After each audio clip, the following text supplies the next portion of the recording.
Hello and welcome to Walk the Cinema podcast. Today we're going to be talking about Martin Scorsese's The King of Comedy with a very special guest.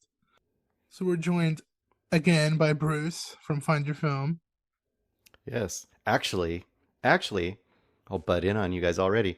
Uh, we have been sucked into the CinemAddicts conglomerate, which does not really mean anything, but I don't know if you know CinemAddicts at all, but Yeah. Yeah. Greg also is in CinemAddicts, and he has merged us.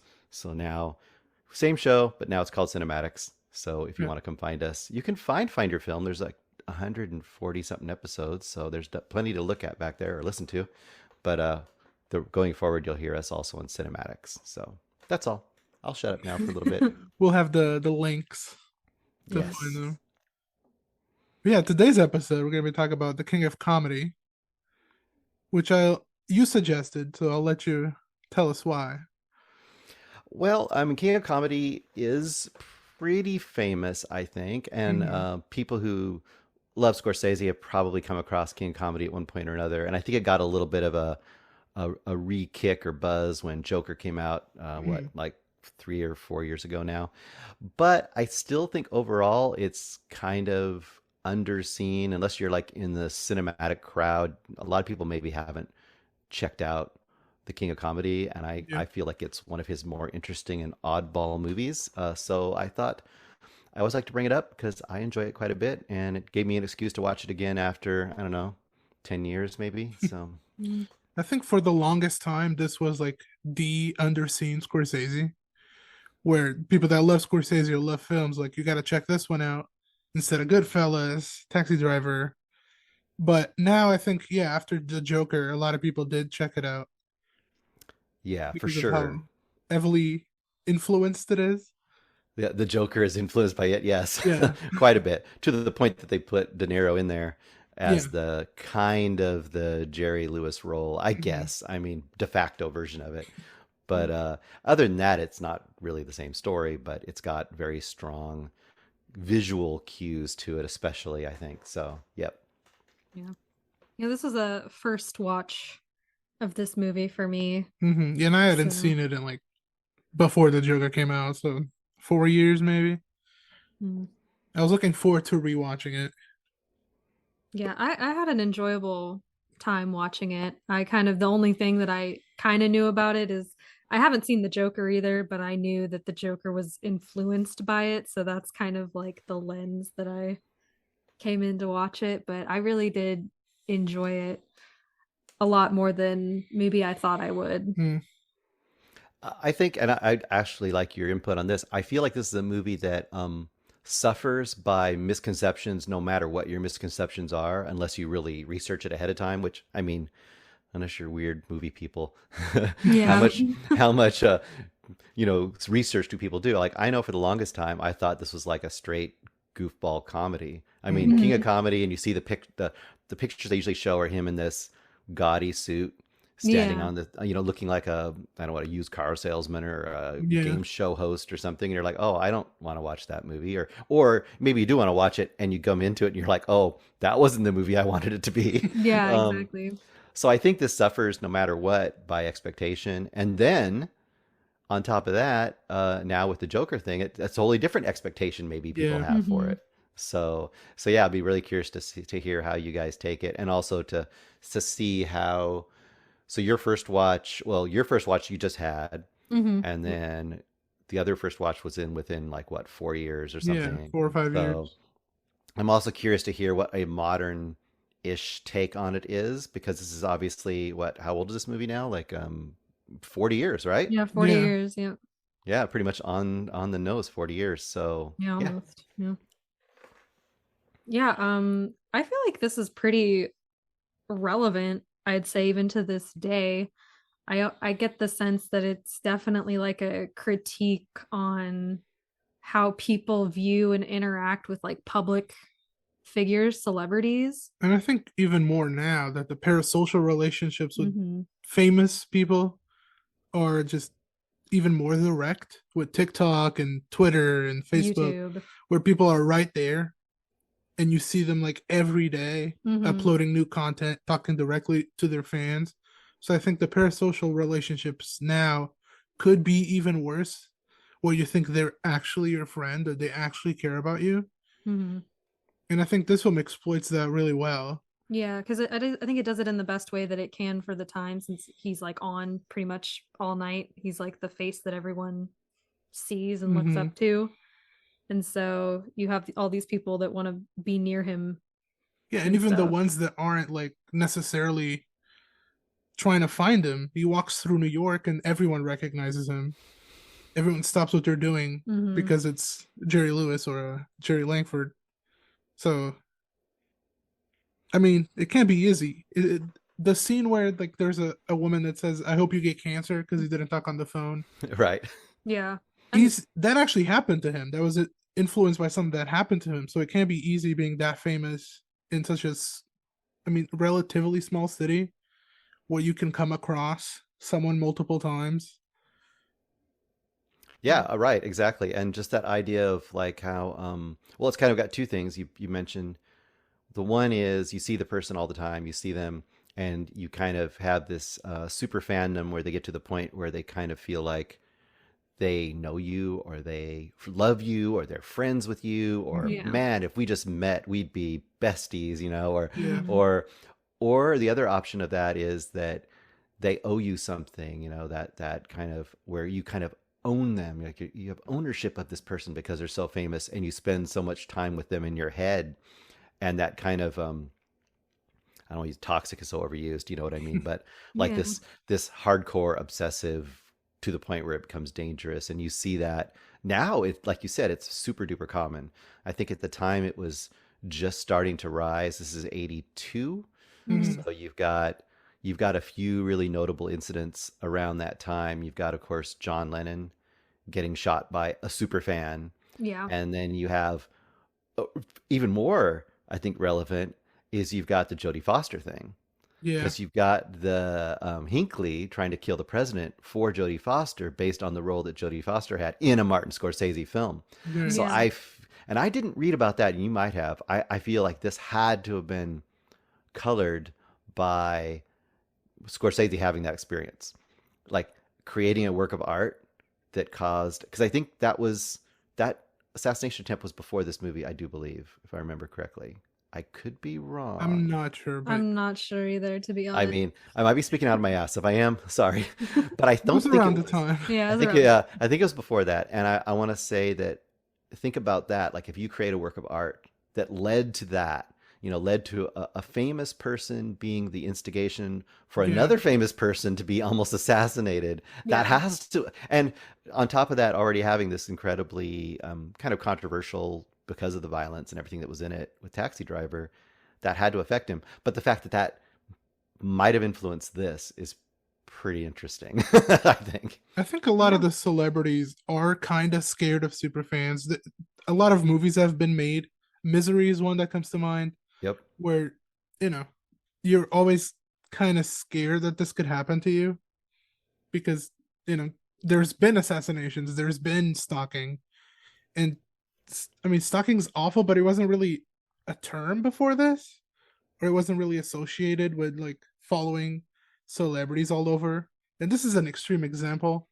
I don't think most stalkers would kidnap someone and obsess over their full life. Right. Right. Go ahead. So, Kate, this is your first watch, like kind of your first impressions out of it. Um, First impressions. I was really entertained by it, and I thought it was an interesting look into the mind of somebody that, is has this obsession, and it does kind of blur whether or not these things are real or if they're not real. Mm, So there are like some instances where you understand that this is a fantasy, like in the beginning scene where his mom keeps interrupting him by Yeah. shouting to like keep it down or whatever, and he keeps going back and forth with Jerry in like a restaurant where he's pretending that Jerry is asking him to host the show for 6 weeks. yeah, And then, as you kind of get on like towards the end, you're kind of not sure if this is another one of his fantasies where he, after he gets out of jail, like everyone wants to see him. He's like a celebrity in and of himself, or if that's a fantasy or if that's reality. And I think that it kind of lets you make up your own Yeah, mind and Scorsese like conclusions. he did a really good job at setting that up because both ways make sense. Like him being in jail imagining these things makes sense because that's the person we got to know, where he imagines these things ultra realistic. He sets stuff up to pretend that he's doing it. But the other side, where if he does get out and he does become a celebrity out of this, is also realistic because we've seen it. Mm-hmm. We see celebrities that are known for doing bad things. And I don't know. I guess it's kind of a criticism of the culture and of the business. There's no morality. They just want you for you can make money for them, so they'll write your book, your biography. But I don't know. That was an interesting ending.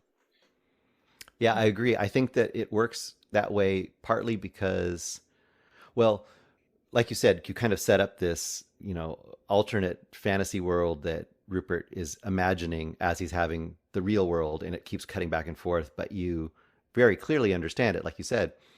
But I think where it gets fuzzy is that by the final third, when the kidnapping and all that occurs, and he actually gets on the show, Mm-hmm. he has crossed into his fantasy reality and he's Mm. made it a reality, even to Yeah. the point where he, that great scene where he goes to the bar and makes them turn on the TV and he stands there Yeah. like, see, Yeah, I yep, see, do. it's me. I'm famous now. And it's this weird moment where he's like literally showing his fantasy reality to the person he's been trying to convince that it's real. And by that point, it has combined so thoroughly that, like you said, when you get to that very, very, very final shots of him having post prison fame, possibly, Mm-hmm. it's believable. I also wonder, and this is something I can't experiment with, but I wonder if when this first came out, which I know it wasn't very popular in the theater, I think this kind of became more of a cult favorite. That was kind of my experience too. I didn't see it in the theater. I saw it, on VHS, years later. Not that many years later though. But at the time, I bet that people took that last part more consistently as a fantasy, Mm. or I'm sorry, yeah, more consistently as a fantasy than they do now, because the fact of being a notorious person and becoming famous and a true celebrity because of it has become more and more a thing, right? Right. I Yeah. mean, it was very rare back then for someone to be so notorious and so infamous and then to turn that into fame. But I would say somewhat in the 80s, but definitely in the 90s. Like in the 90s, I mean, it was just reality TV and everything. It was a total thing. Court TV being like the most popular shows on television, all that Mm-hmm. kind of stuff. So that makes the ending of this really harder to, I think, decide whether it's fake or whether it's real. I mean, you could easily see a shot in here where it just shows him in his prison cell, right? Right. Like Right. imagining all this stuff and like, to his adoring fans that are just a gray wall. But at Yeah. the same time, like you said, you could easily imagine him actually doing it. So that is pretty genius, I think. Yeah. And I think I did do a little bit of reading of how this was received at the time, or how, that I think it was Robert De Niro that speculated on why it didn't do that well, because it was pretty much a box office fail, even though a lot of critics generally thought it was good. And he speculated that people at the time just didn't want to face the reality of how a lot of people worked and operated. So even though this was like a kind of heightened version of a super fan, like these kinds of things did happen where like Mm. a normal person would see someone of celebrity and go absolutely insane. And like, I don't know, I saw this happen with my mom. She's not very celebrity, like she's not big on celebrities, but we were at Disney World one time and she saw Dennis Rodman and she like booked it to him and like tried to get a picture of him, and he's just there with his kids, just trying to have a good day. And there was like a whole swarm of people, so it was like my mom's not typically very big on celebrities, but for some reason in that moment, in that time, she saw Dennis Rodman and had to take his picture. So That's I kind of what we see in the beginning, even more than that, where like they're just hounding him for autographs, mm, and then it just progressively gets worse with the main character, Rupert. mm, But taking a picture of someone at Disney World is a lot less than even waiting for them outside of their dressing room. yeah. So there's stages to being a fanatic. Mm-hmm. Because I wouldn't even say your mom would be a fanatic of Dennis Rodman. She just saw an opportunity to get a cool picture. Well, and he's so recognizable too, right? Yeah. He's such Yeah. a larger than life like persona, as opposed to some people can kind of fly under the radar. But I mean, Jerry Lewis at that time was Yeah. pretty famous person too, which is I think, and you probably both read that where they changed his name and the character to Jerry, so he could literally just walk down the street and they could get real reactions of people Yeah. yelling at him and calling out Jerry. So I think most of that, and of course they have a camera next to him too. So like, oh, Jerry's filming something, hey Jerry, whatever. Yeah. So Yeah. that was pretty cool. Um, what about the other thing I'm struck about this movie, and I also looked back and looked at some of the reactions. In fact, I watched Siskel and Ebert's review of this, which I thought was kind of fun. And I forget which one. I believe it was Siskel. I'm not sure. One of them was saying that it was all unlikable characters, which I could say, okay, yeah, I could see that a little bit. But they also said it was really unentertaining. Like they respected it, but it was unentertaining. And I think it's pretty entertaining. Yeah. Yeah. I agree. And but I wonder if it's because of the awkward comedy and kind of cringe comedy is much more of a ongoing thing now to some degree. Whereas I feel like this is pretty early in that sort of lineage as well, because this one is very strong. There are very, very awkward moments in this movie, Mm-hmm. which I think makes you love it or hate it, right? Yeah. Yeah. If you don't vibe that, you're probably like, yeah, no. I But yeah. I think it teeters on too much like secondhand embarrassment. Like if I liked the character Rupert, like if I thought he was a like I think he's a sympathetic character, but I definitely don't think he's like doing anything the right way. But so I think like the secondhand embarrassment that I feel for him isn't overwhelming because I don't like him as a person, Right. you know? And I don't like, Jerry's character as a person, like you said, they're all kind of unlikable characters. So even if they're put into these like really awkward situations that you're watching, you don't I feel like I'm not like losing an experience because of it. That's what Scorsese does a lot of the times, where he makes characters that are not necessarily likable or good people, but you empathize with them. And he did it here, and he does it with Taxi Driver and Wolf of Wall Street, which I think those are the examples of a miscommunication between the director and the audience, where a lot of people idolize them when they shouldn't. I don't know if a lot of yes, people idolize Rupert, I don't think but so. they shouldn't. He did everything wrong, but we understand why he did a lot of the things, given the way he was treated by the higher ups and the famous people that just thought of him as a crazy guy that wanted to get more than what he deserved, which is what he is, right? He doesn't really deserve that spot. He hasn't worked on his comedy like a lot of comics have. So he just wanted to jump the line because he thought that Jerry would have loved him and loved his comedy. And he thought that because he saw him on TV. And that's a lot of the awkwardness when he meets him in real life, especially the first scene where they meet. And it's really awkward, and it's oh kind of god, yeah. just, you kind Mm-hmm. of just want it to end.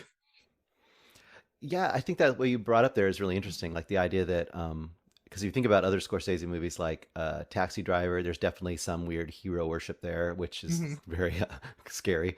Um, and Goodfellas, I mean, Yeah. really, those are terrible people, but there's a lot of people just, eat that up. I think that here he's so pathetic and so he's not badass in any way. Like, Yeah. not that the people are necessarily badass, but the image can be conceived as more badass than Rupert Pupkin, which is just, you know, so awkward, Yeah. so like just pitiful in a lot of ways. But I thought another point you brought up, which kind of sparked in my brain, was maybe the way we do sympathize a couple ways. One is when he brings, and I forgot to write her down her name, the woman that he thinks he's trying to impress. When I he think it's brings her Rita. along, Rita. is it Rita. Rita? Thank you, thank Yes. you. I didn't write that down. When he brings Rita, especially when they go out to Jerry's house, I Mm. mean, then you're just like, oh gosh, she doesn't know what she's getting into. Yeah. Exactly. She has a hunch that something's not right, but she doesn't quite know. That I think helps us kind of get into more of a sympathetic for her at least. Mm-hmm. Um, and then the points where he's just sitting in the waiting room and keeps dealing with the the secretary, the woman who's the reception person. Hmm. I don't know if the other one's a secretary. She's like almost like an assistant, I guess, personal assistant Yeah, I think it's like to a personal Jerry. assistant. Hmm. Um, and I think we can't help but a little bit fall into that feeling of like that being of just kind of jerked around by the system. You Hmm. know, like no one's giving me a straight answer, and everyone's telling me things, but they're actually just, maybe you're on a call trying to get a hold of Verizon or something, right? Um, Hmm. so I think in a way that helps us be a little sympathetic towards him, so we can at least not fully fall off board because he's when he starts doing the really really wild stuff, you have to at least kind of hang in there. Yeah. Yeah, I agree. But I think it also does a good job of like showing the flip side of that, because Jerry does get like accosted in the street and get told that they hope he gets cancer, because he doesn't Yep. stop and talk. So you kind of like understand, at least in my opinion, that like even though Rupert is getting jerked around by all these people and that's frustrating, that if they just like treated him like a human being, that like maybe some things would have turned out differently. But then at the same time, they probably get hundreds and thousands of people that try to get on Jerry's show. And so there has to be a process so that not he's not wasting his time Mm. dealing with people that don't have any talent. And Oh yeah. honestly, the people at the office were nicer than they had to be. Oh Mm-hmm. yeah. That's They true. didn't really do anything wrong to him. They just told him how procedures work and he didn't want to accept it. So he was the one pushing them. Yeah. It's It almost like really irritated him. they shouldn't have been as nice to him, Yeah, honestly. exactly. They just need to be like, this isn't happening. Please leave. Yeah, Like if when they they give him told the old him, like, we'll listen to it and we'll get back to you. And he's like, okay, I can wait. Like, how Yeah, long's it gonna be? exactly. A day or two. Okay, I'll wait. Like, what? You can't wait for 2 days? Come Yeah. on, weirdo. Um, did you guys? I had mentioned offline to you about the silly restaurant scene. I'm sure you probably yeah, read Hmm. about that too.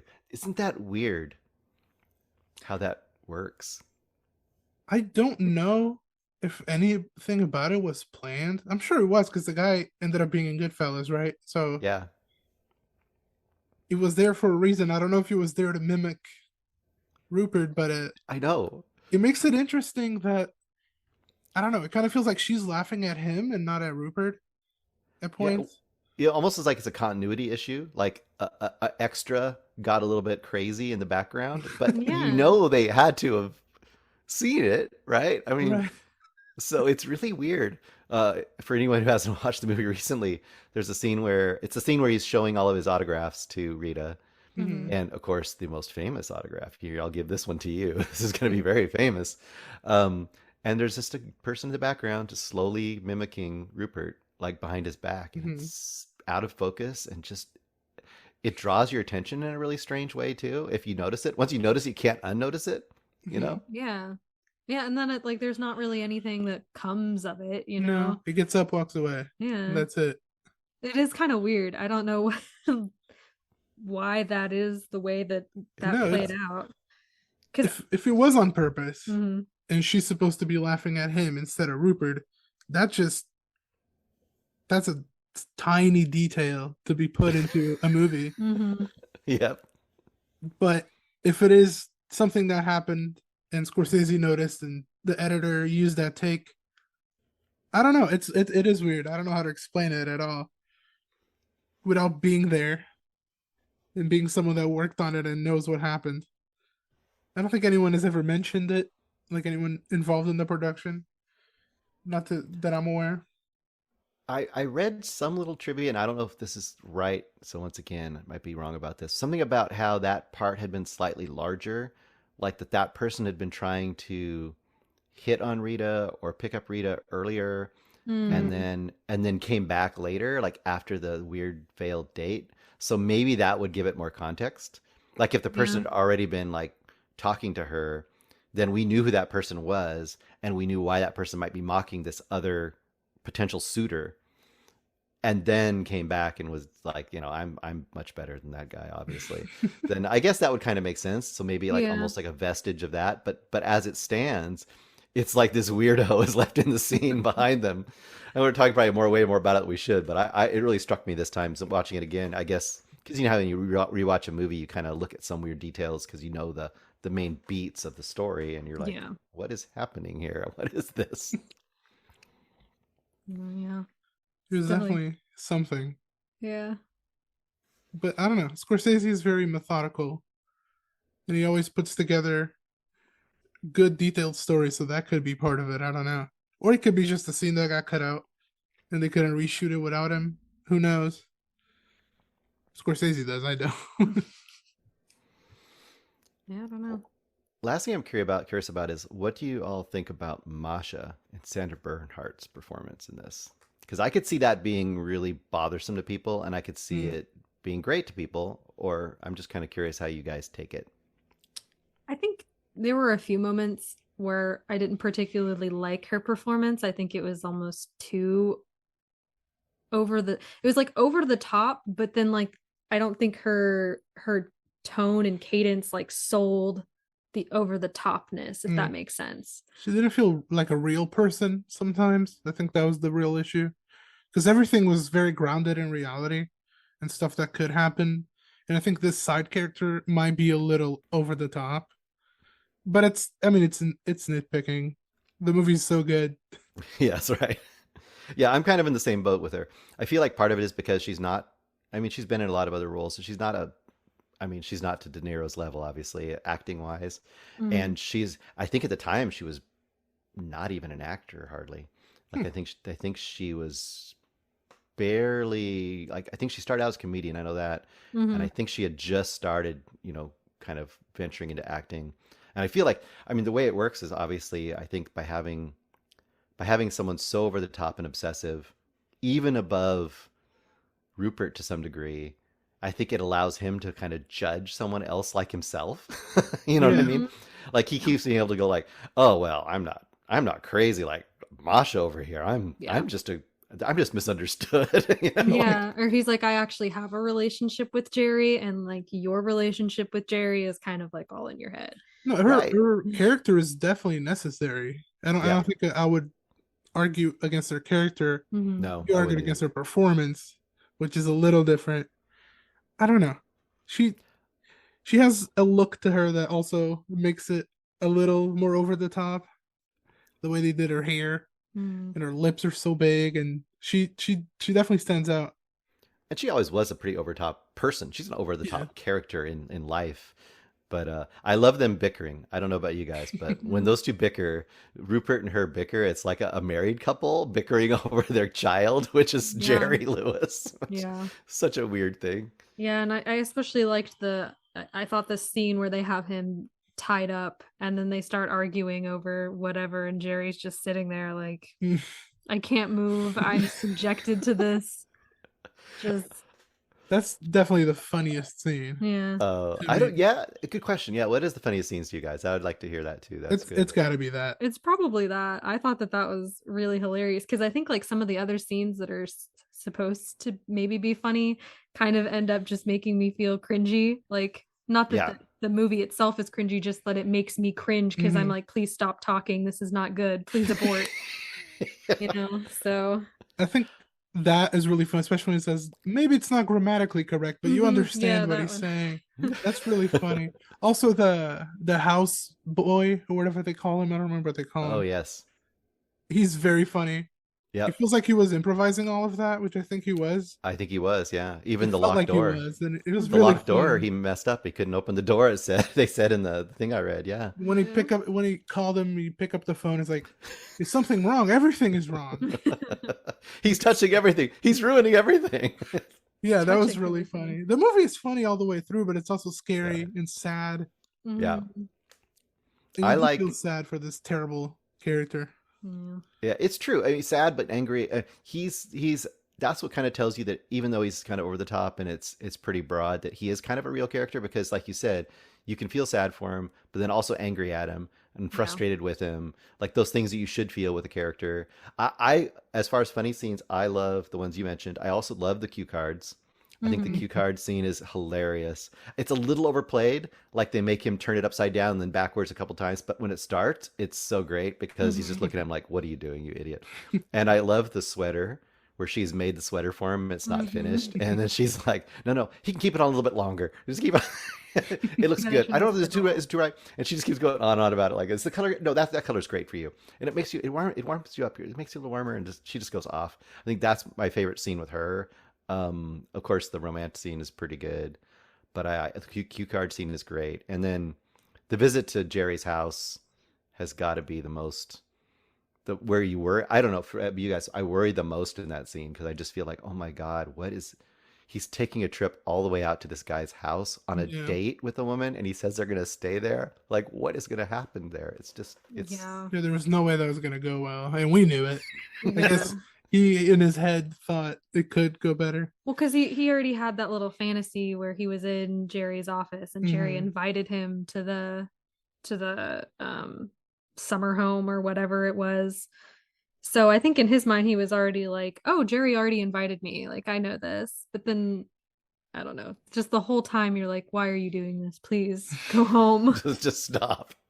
And she's Yeah. getting more and more like, Rita's getting more and more like embarrassed too. Yeah. But isn't it weird though that she steals something? Oh, does she? Yeah, she does. I did see that and I was like, I wonder if this is gonna like come back I around. didn't even notice. But Yeah, there's, Rupert She's like packing up her purse or something and then Rupert she grabs refers to something. her as like a girl like her meeting a guy like you, so he kind of looks down on her and her status. Yeah. So well, well, yeah, and that's where he is definitely like the kind of a proto incel, right? He's Mhm. definitely right in But there, like that whole idea where he probably never felt good enough to be seen by her as a romantic interest, in his high school because they knew each other from high school, right? I think that's yeah, what they yeah, say. I think so. So, but then, like you said, but then he looks down on her too, because obviously, if she was good enough, she'd like him, and that whole weird, twisty, incel kind of mindset. Which, yeah, of course, once again, that's where this is, I think, really forward thinking as far as like this character portrait, because that fits right in line with the super obsessive fan, right? This, you yeah, know, I own you. You should recognize my awesomeness. And Hmm. if you can't recognize my awesomeness, no one else can, and I will just, you know, kill you. Maybe. I mean, gosh, it's just on the edge of that. Yeah, no, for sure. But yeah, that was like weird that she stole something because it doesn't really like lead to anything. And I don't know if it really characterizes her any more than we already like had. Like her, my opinion of her didn't really change one way or the other, including that, I guess. mm, I don't know. We don't really know her though either, Yeah. right? Like we Yeah, don't yeah. as a person, we only know her kind of based on what he sees her as. Yeah. Like, other than the fact that she even goes on a date with him at all, like that makes you wonder a little about her. Like, yeah. why? She's Why giving are? him a chance, and then she gives him another chance because she wants to meet Jerry Lewis, and then she's just done with him. Yeah. Oh gosh. Yeah, it's quite something. But yeah, I guess we'll jump into the ratings. Yeah. I gave it a 9 out of 10. Great. I think it's the best De Niro performance. It's you can't go wrong with Scorsese unless it's Shutter Island. Uh, it's so good. I love it. I was very excited to revisit it. I'm not a fan of it though. I'm not gonna say I'm a fan because that's a little too far. I don't want to obsess, but it is really good. Yeah. I also gave it a 9 out of 10. I think De Niro did a really good job at bringing Rupert's character to life where you don't mind spending an hour 40 minutes, I think is how long this movie is, hour 50, Yeah. with this character, even though he does bad things. And I feel like I got a lot out of it, I guess, because I could see the same critique being played like today, because you do see a lot of, especially I see it a lot with like YouTubers, where people feel like YouTubers are a lot more accessible to the Right. general public. So you feel like a lot of people feel entitled to their time to know everything that goes on in their life. They feel betrayed if they say or do something that they don't 100% agree with. And so, you know, luckily there hasn't been too many people that take that to the next level with doing something crazy like kidnapping anybody or trying to break into their house or anything like that. But um, I can still see the same type of thing happening today, just on a different level. Yeah, I agree with all the things you said. I think it ages really well. I think it's still like it still is pertinent now, but also it has that idea that you can watch it now and see the nostalgia because of the weirdness of its own time as well. I think it's kind of Scorsese, classic Scorsese, firing on all cylinders. Right in the middle of his golden age, if you consider that as Mm. golden age. And same thing for De Niro. And I think it might be my favorite De Niro performance as well. It's definitely right up there. I really love him also in. I just watched recently. Oh shoot, my brain. I liked it so much, but I can remember the name of it. Boy's Life. This Boy's Mhm. Life. I Mm. really love his performance in This Boy's Life, and partly I like those performances because he's playing kind of outside of that. He's not playing the buffoon comedy character, and he's not playing the hardcore crime dude character. He's playing this very different character. He's playing Mhm. this comedic schlubby guy in this movie, and a little different that other one too. Pathetic character in the other one as well in its own right. I'm probably between 9 and 10. I mean, I'm not so precious. I'll give out tens, like candy. If I like a movie and I just love it and I rewatch it, I'll call it a 10. So I don't care. I, but everyone has their own way of rating things. Yeah. Either way, we all agree it's a really good movie, and especially if for some reason someone thinks it's one sort of movie and like they've looked at it and go like, yeah, I just really don't know. It looks like some goofy comedy. They might Mhm. give it a try and see that it's an odd movie, and I think it stands up really well, and it's entertaining. Yeah, Entertaining. Yeah, I agree. but I think I gotta ask, what now that this is no longer the underrated or underseen Scorsese, what would you say or would you recommend as a underseen Scorsese film? I I don't know. I couldn't say I'm a mm, what would you say? I'll think about it for a second while you throw out some. I would be between Color of Money and Silence. I think those are two that don't get brought up when you think of Scorsese, and they're both very good. Yeah, I would agree. Silence for sure because it's newer but yet not talked about as much. And I think that newer Scorsese kind of in general kind of falls through the cracks, except for a few like Wolf of Wall Street or something, Mhm. which is not my favorite, honestly. I don't love it that much.